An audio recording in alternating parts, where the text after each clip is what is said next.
Hey, good afternoon, everyone.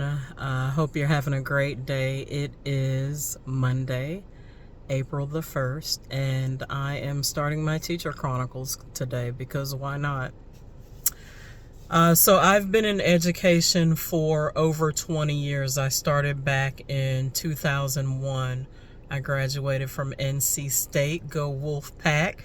Just happened to have on my red and black today, and my upholstery matches. And we're headed to the Final Four, both men's and women's teams. So I'm very proud of my alma mater. With that being said, I started out as a substitute teacher in 2001 in Clayton County, Georgia, outside of Atlanta. I never wanted to be a teacher, but my entire life I always worked with children.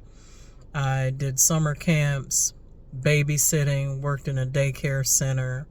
Whenever my siblings and I would play school, I was always the teacher or the principal. It was just always my calling. So I love children.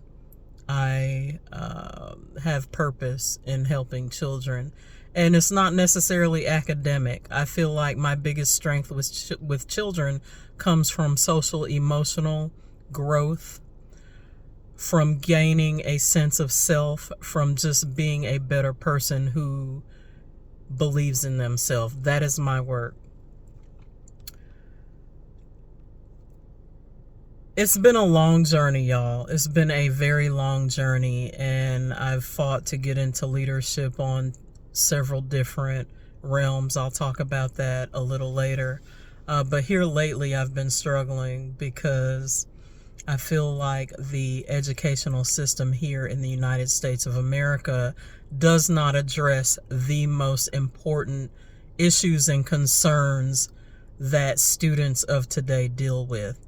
I feel like before we can even get to the math and the reading and the science and the social studies, we need to focus on behaviors. We need to focus on our primary needs, feeling safe, feeling loved. We have so many students that come to school and they're in pain. These babies are hurting. And it's hard to look at that every single day and try to pump them up emotionally and mentally when they have this math, reading, social studies, science work that they have to deal with. At what point are we going to stop repeating cycles that we already know don't work and get to the real work, which is healing these children, because this is the easiest it's ever going to be to reach and redirect these children so that they can be healthy adults instead of trying to redirect unhealthy adults. I meet so many young people that are considered grown, but they have such negative mindsets. Met a 30-something-year-old who doesn't even believe in love or being vulnerable. And these are serious issues that we're dealing with in our society right now. And our children are coming to school and they're bleeding, and I use that term figuratively, all over the place because they're not getting their needs met. So we're in a crisis situation, and we have yet to even acknowledge that. And we have to acknowledge it before we even start to deal with it. So lately I've been struggling. I've been struggling going to work every day, not because I don't want to pour into these children, but because the system is set up such that it is not helping them, me, anyone else involved. We're just going through the motions. And yeah, we're being cheerleaders and all that and presenting knowledge.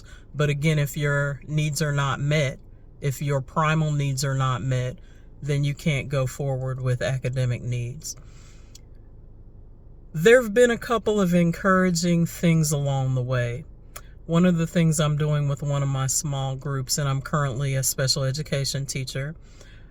Just to give you a little background, I'm certified special education, general ed, elementary, K through 12, and then educational leadership up through college. In one of my small groups, I'm currently reading a book, The One and Only Ivan. And I try to get the kids really encouraged and excited about reading, to the point where we have a book fair going on currently, and a little girl runs up to me that's in that small group reading the book. She's like, "Look, Miss Wesley, I bought the sequel to the book we're reading." So she bought The One and Only Bob. And I can't remember the author's name at this moment, so please forgive me. But if you want to look those up, The One and Only Ivan, The One and Only Bob, there's another sequel. I can't remember the name of it. But all of those books, they're amazing books, so I highly recommend them. Shout out to the author.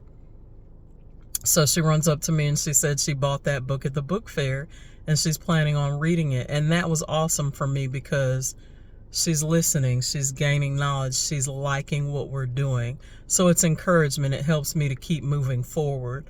Last week in math, I taught the students how to do a stem leaf plot, and they took an assessment. They took the assessment first, didn't understand it, so I had to reteach after that. And this one little girl was so happy with knowing how to do it. The next day in class, she was making her own stem and leaf plots, and she even included a key for it. So I know these babies, they can still learn with their needs, but their needs need to be met.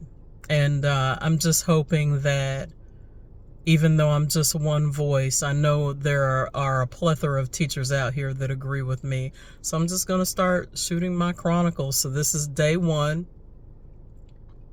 Crazy, crazy day. But I'm going to leave it here for now since this is my introduction. I appreciate you sticking with me. Tomorrow will be another episode, so we'll see how it goes from there. I hope you all have a wonderfully blessed evening.